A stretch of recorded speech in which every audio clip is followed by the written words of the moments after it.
El siguiente programa es apto para todo público. Se recomienda que los menores de edad estén en compañía de un adulto responsable. A continuación, Testigos en la Fe.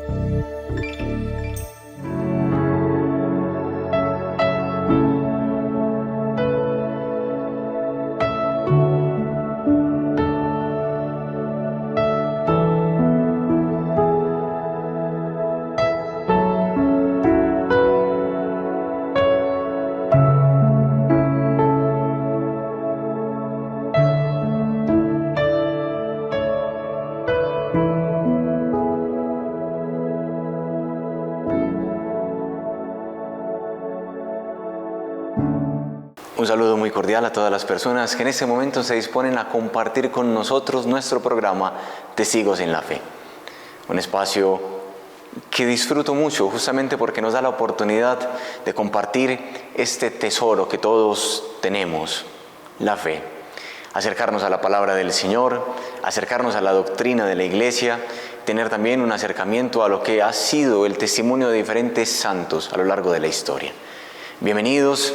Dispónganse a este programa y les invito para que pongamos en manos del Señor este corto espacio televisivo.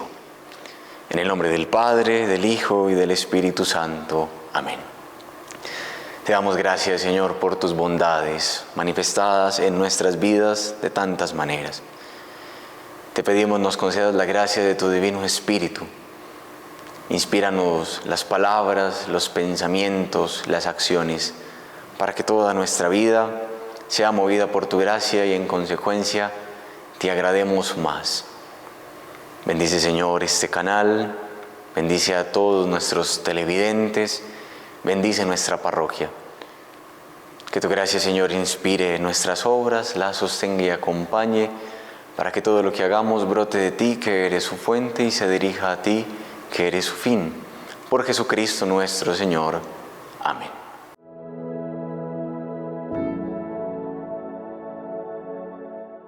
Les invito para que en este momento hagamos un acercamiento al Evangelio que la liturgia nos propondrá para este domingo.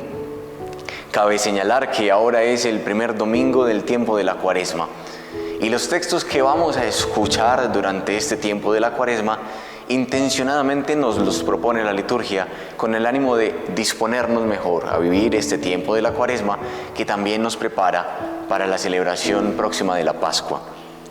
Así pues, vamos a compartir el texto del Evangelio según San Lucas, en el capítulo 4, los versículos del 1 al 13. En aquel tiempo Jesús, lleno del Espíritu Santo, volvió del Jordán, y el Espíritu Santo lo fue llevando durante 40 días por el desierto, mientras era tentado por el diablo. En todos aquellos días estuvo sin comer, y al final sintió hambre. Entonces el diablo le dijo: si eres hijo de Dios, di a esta piedra que se convierta en pan.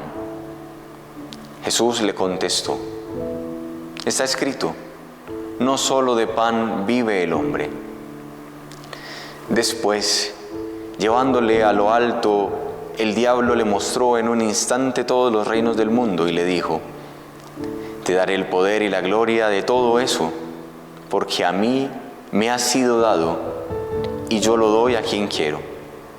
Si tú te arrodillas delante de mí, todo será tuyo. Respondió Jesús: está escrito, al Señor tu Dios adorarás, y a Él solo darás culto. Entonces lo llevó a Jerusalén, y lo puso en el alero del templo, y le dijo: si eres hijo de Dios, tírate de aquí abajo, porque está escrito, ha dado órdenes a sus ángeles acerca de ti para que te cuiden, y también te sostendrá en sus manos para que tu pie no tropiece contra ninguna piedra. Respondiendo Jesús le dijo: está escrito, no tentarás al Señor tu Dios. Acabada toda tentación, el demonio se marchó hasta otra ocasión. Palabra del Señor. Gloria a ti, Señor Jesús.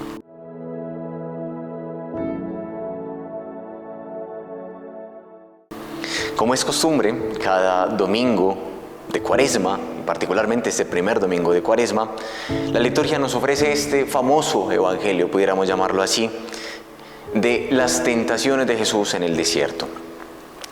Es interesante notar cómo este evangelio lo propone justamente el primer domingo de Cuaresma, pensando en que sirva como preámbulo para entender a qué nos vamos a enfrentar. Es un tiempo especial que nos proporciona la liturgia, es un tiempo que debemos vivir lo mejor que podamos, es un tiempo de trabajo esforzado contra nosotros mismos para conservar a raya nuestras pasiones humanas, pudiéramos entenderlo así. Siendo este el contexto, les propongo que tratemos de descubrir algunos elementos en relación a esta realidad de la tentación que hace parte de nuestras vidas. 3 elementos concretamente. El primero, todos somos tentados, todos, ni el Papa se escapa. Y esto lo decimos justamente en relación al Evangelio y sin ánimo de que suene escandaloso. Todos somos tentados y hasta Jesús fue tentado. Se trata de una realidad de la que no podemos liberarnos. No importa si somos niños, no importa si somos jóvenes, no importa si somos adultos, si estamos casados, solteros, incluso, y quien lo creyera, no importa si ya estamos en la edad de adultez mayor, ancianos.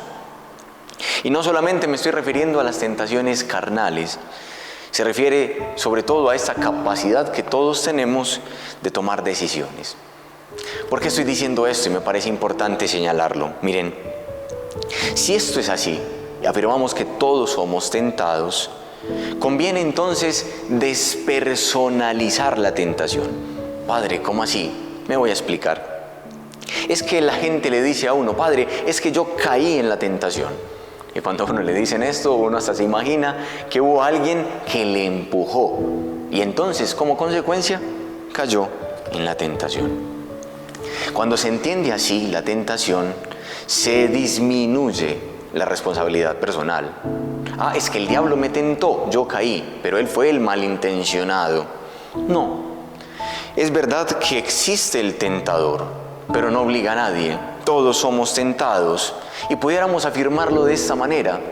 Somos nosotros y nuestra decisión quienes decidimos mal, quienes tomamos malas opciones. Esa es la primera verdad, todos somos tentados. Y luego la segunda, la tentación siempre será atractiva. Si la tentación no se presenta como algo agradable, pues nadie caería en ella. Entonces, la mujer, el hombre del vecino es mejor que el que yo tengo.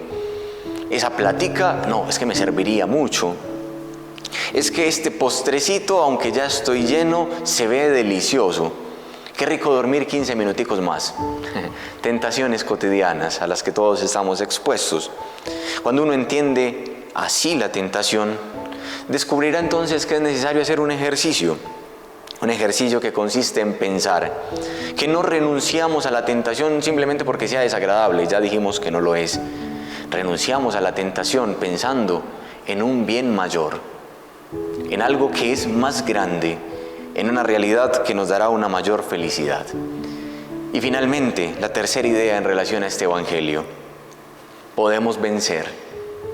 Eso queda claro por la forma en que concluye el evangelio. Decía, acabada toda tentación, el demonio se marchó hasta otra ocasión. Dios nos ayuda a vencer las tentaciones. Es necesario que luchemos, que nos esforcemos. Sin embargo, es importante señalar que volverá. No se trata de una victoria definitiva. Es una lucha de todos los días y lo mencionábamos al principio.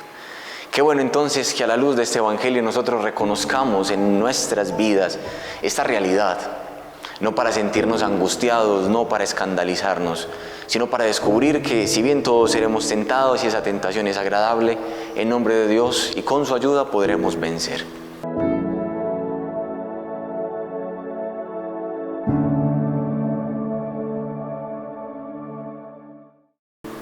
Como lo hicimos la última vez que tuvimos la oportunidad de compartir, estamos hablando entonces sobre el sacramento de la unción de los enfermos.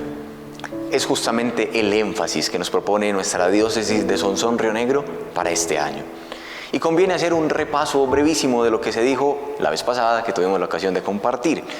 Mencionábamos el numeral 1499 del Catecismo de la Iglesia Católica, que señalaba algunas cosas muy puntuales.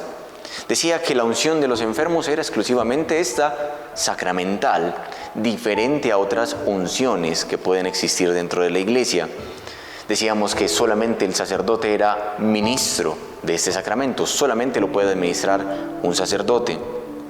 Que se trata de un sacramento en el que participa toda la Iglesia, con una finalidad muy concreta. Es que el sacramento de la unción de los enfermos sirve para aliviar el cuerpo, si es la voluntad de Dios, pero sobre todo sirve para la salvación del alma. Y finalmente, esto lo decíamos en nuestro último programa, la Iglesia anima al enfermo a través de este sacramento a unirse a la pasión y muerte de Cristo. Es lo que decíamos la vez pasada, en relación un poco a este acercamiento que estamos haciendo al sacramento de la unción de los enfermos, siguiendo la doctrina y la enseñanza del Catecismo de la Iglesia Católica. En esta ocasión vamos a asumir los fundamentos de este sacramento en la economía de la salvación. Y entonces lo que va a hacer el Catecismo de la Iglesia es enseñarnos que la enfermedad para el creyente puede adquirir una, llamémosla así, capacidad salvífica. No se trata simplemente, y esto lo vamos a mencionar enseguida, de una desgracia, de algo terrible que me ocurre y que debería evitar a toda costa. No, para el creyente, la enfermedad y como todo aquello que Dios puede de alguna manera transformar, tiene una capacidad salvífica. Y concretamente en esta ocasión nos vamos a acercar al numeral 1500 del Catecismo de la Iglesia Católica, en el que se menciona la enfermedad en la vida humana. Empezará entonces a decir el Catecismo de la Iglesia: la enfermedad y el sufrimiento se han contado siempre entre los problemas más graves que aquejan la vida humana. Es lo primero que hace justamente el Catecismo. Y en ese sentido conviene señalar de que no se trata de algo nuevo. La enfermedad siempre ha existido. Y voy a ser un poco atrevido, perdónenme. La enfermedad siempre va a existir. Avanza la ciencia, avanzan mil cosas, pero no es una realidad de la que nos podamos evadir. Y no estamos minimizando las cosas. Fíjense que el Catecismo en ese sentido es muy sabio. Estamos reconociendo que sí, es una realidad compleja. Y no solamente por vivirla, sino que es una realidad que encierra en sí misma muchas cosas. Ya mucho decir es enfermedad. Pero si a esto le agregamos el tema de los síntomas, si a esto añadimos el tema de los cuidados particulares que debemos tener en nuestra enfermedad, si a esto mencionamos también adicionalmente el tema de los cuidadores que a veces sufren acompañando a sus seres queridos, a sus amigos enfermos, todo el tema de los medicamentos, los costos, la incertidumbre, todo hace de esto una realidad, como dice el Catecismo, compleja. Y continuará diciendo: en la enfermedad el hombre experimenta su impotencia, sus límites y su finitud. Toda enfermedad puede hacernos entrever la muerte. Nos recuerda entonces de qué estamos hechos. Diferente la salud.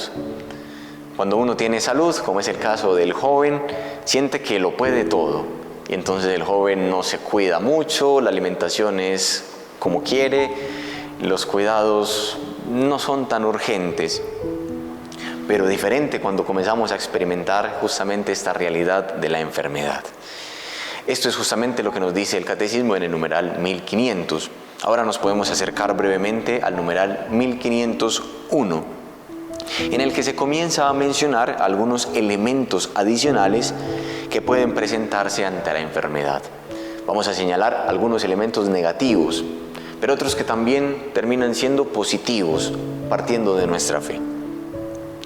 Algún elemento negativo, y es el primero, menciona el Catecismo: la angustia. Nadie está preparado para enfermarse. Más aún, nos cuesta pensar anticipadamente en la realidad de la enfermedad o de la vejez. No nos enseñan a envejecer. Y eso ya plantea para nosotros un reto grandísimo. que generalmente se traduce en las personas con un sentimiento de angustia. Nadie quiere estar enfermo.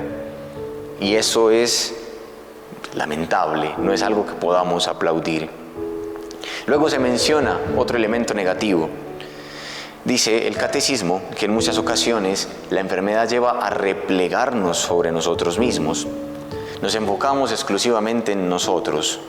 Incluso muchas personas suelen decir, no, es que mi enfermedad es la peor, y esto olvidando que hay otras personas que viven situaciones realmente graves. Alguna vez escuchaba el ejemplo de que para un hombre una gripa es una enfermedad crónica. Y ciertamente los síntomas nos tiran a una cama, pero si lo pensamos sensatamente no se trata de una enfermedad grave. Hay personas que pueden estar mucho más delicadas de salud. La angustia, el replegarse sobre sí mismos. Continúa el catecismo, la desesperación. Hay personas que viven una enfermedad y es una realidad compleja, y entonces comienza a sentir que ya no sabe qué va a hacer. Es complejo, es difícil. Y finalmente menciona el Catecismo de la Iglesia que en muchos casos la situación de enfermedad lleva a que las personas nos rebelemos contra Dios. Le empezamos a echar la culpa a Dios de lo que vivimos, o hasta llegamos a creer que se trata de un ser malo. ¿Cómo es posible que Dios, siendo tan bueno como dicen, permita que yo me enferme? ¿Cómo es posible que permita que se enferme una persona que amo?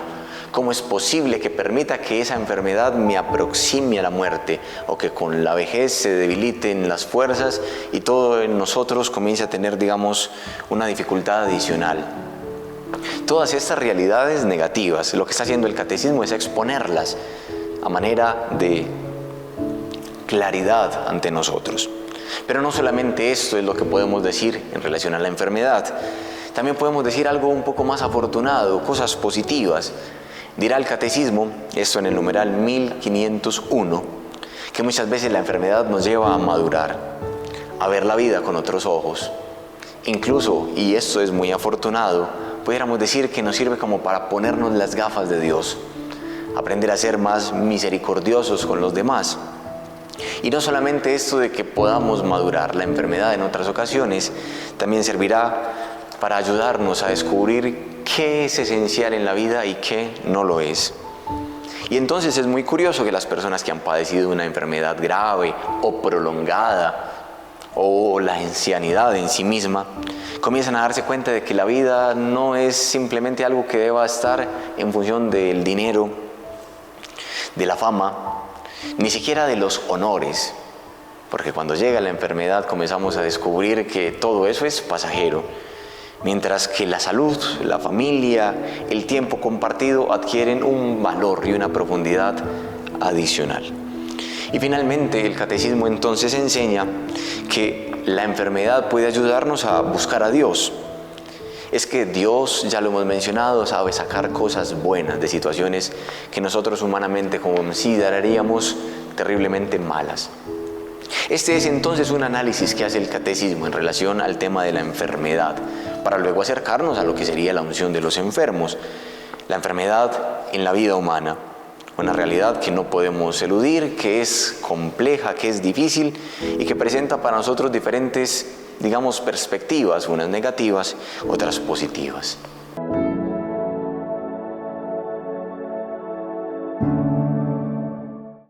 Para esta ocasión quisiera proponerles la vida de un santo muy especial. Les estoy hablando de Santo Tomás de Aquino. Y alguno dirá, padre, pero es que en los días recientes no se ha celebrado su memoria se realizó en el mes de enero. Ciertamente, soy consciente de ello, pero me parece importante destacar justamente quién fue su persona, su testimonio de fe. La vida de Santo Tomás, uno de los más grandes pensadores, uno de los más grandes teólogos de la historia de la Iglesia. Y me parece interesante mencionar su vida, ya veremos un video, justamente porque reconoceremos en Santo Tomás una persona que pudo unir dos realidades que parecían irreconciliables: la fe y la razón. Vamos a ver este video en el que aprenderemos entonces un poco sobre la vida de Santo Tomás, que nos servirá para animarnos también a nosotros a progresar en este camino de santidad.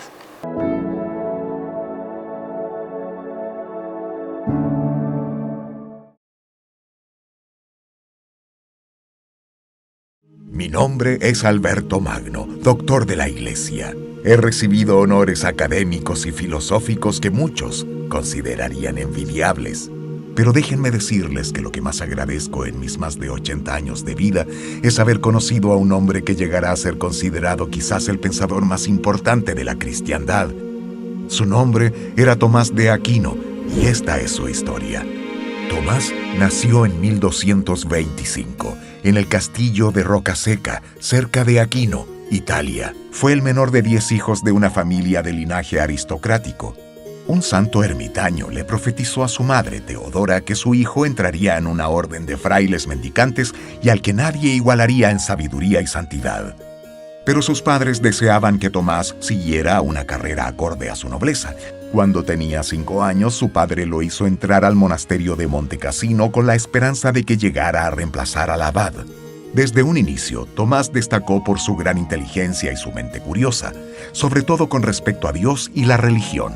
Durante casi 10 años la vida transcurrió tranquila y en orden, hasta que Tomás tuvo su primer encuentro con la política. El emperador Federico II conquistó el monasterio por las armas y decretó la expulsión de los monjes. Con su carrera interrumpida bruscamente, su familia decidió que continuara sus estudios en la Universidad de Nápoles. Allí tendría su primer contacto con la lógica aristotélica, pero lo más importante fue descubrir algo que le produjo una gran inquietud espiritual: la orden de frailes predicadores surgida en la Edad Media, fundada por Domingo de Guzmán. Los profesores dominicos y franciscanos eran muy populares entre los alumnos. Tomás comenzó a ir a escuchar todas las clases que pudiera. Cuando murió su padre, lo interpretó como una señal divina, y Tomás decide tomar los hábitos de los frailes dominicos. Tomás comenzaría así a viajar y a aprender junto a la orden mendicante. La noticia del cambio de vocación del muchacho contrarió mucho a la familia de los Aquino, que creían que esto manchaba el nombre de la familia.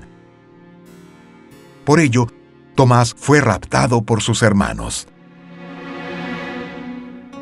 El pobre Tomás fue encerrado por su familia en el castillo de Rocaseca y mantenido prisionero allí hasta que aceptara renunciar a la orden dominica. Tomás pasaba el tiempo enseñando a sus hermanas y se comunicaba con la orden de sus hermanos frailes. Su ánimo y determinación se mantenían intactos, y a pesar de todas las amenazas y tentaciones de su familia, no dio el brazo a torcer. Para salvar la dignidad familiar, Teodora facilitó que Tomás escapara. El joven se alejó de las tierras familiares y se fue a vivir a París. Allí fue cuando tuve la suerte de conocerlo. Yo era el profesor de la cátedra de teología. De inmediato me maravilló con sus análisis y comentarios. Algunos compañeros se burlaban de él por su tamaño y timidez. Lo apodaban el buey mudo. Pero los profesores pudimos ver su potencial. Ustedes le dicen el buey mudo, replicamos, pero sus mugidos resonarán por el mundo entero. Estaba convencido de que Tomás sería vital para llevar adelante el proyecto de conciliar la doctrina católica con la filosofía aristotélica y demostrar que fe y razón son dos alas que elevan al hombre a la verdad. Con esto en mente me llevé al joven Aquino hacia la Universidad de Colonia que yo dirigía, donde podíamos estudiar a Aristóteles profundamente. Tras 3 años de estudios y prédica, Tomás regresó a París en 1252 a comenzar su labor docente. De inmediato alcanzó gran fama entre el alumnado, que acudía a él como consejero espiritual.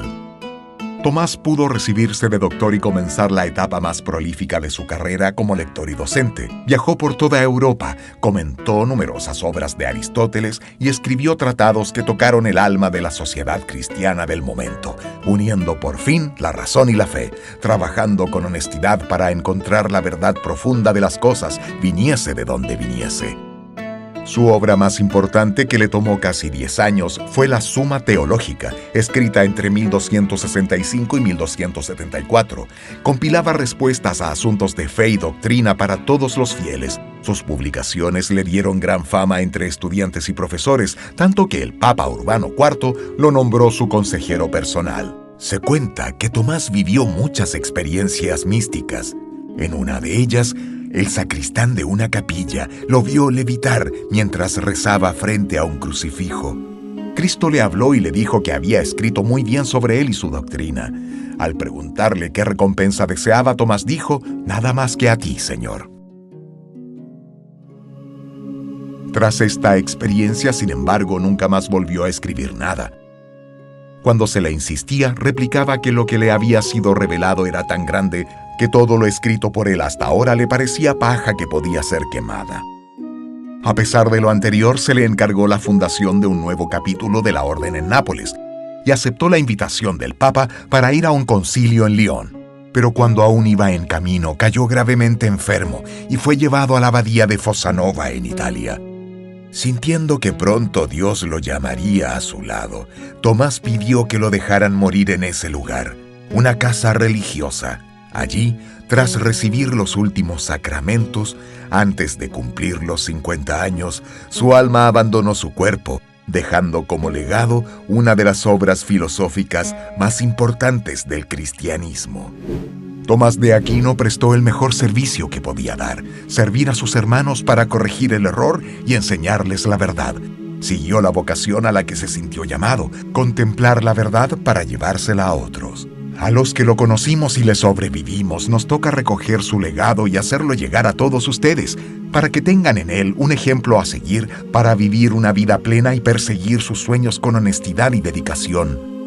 Quizás el mugido de este buey mudo también resuene dentro de sus corazones.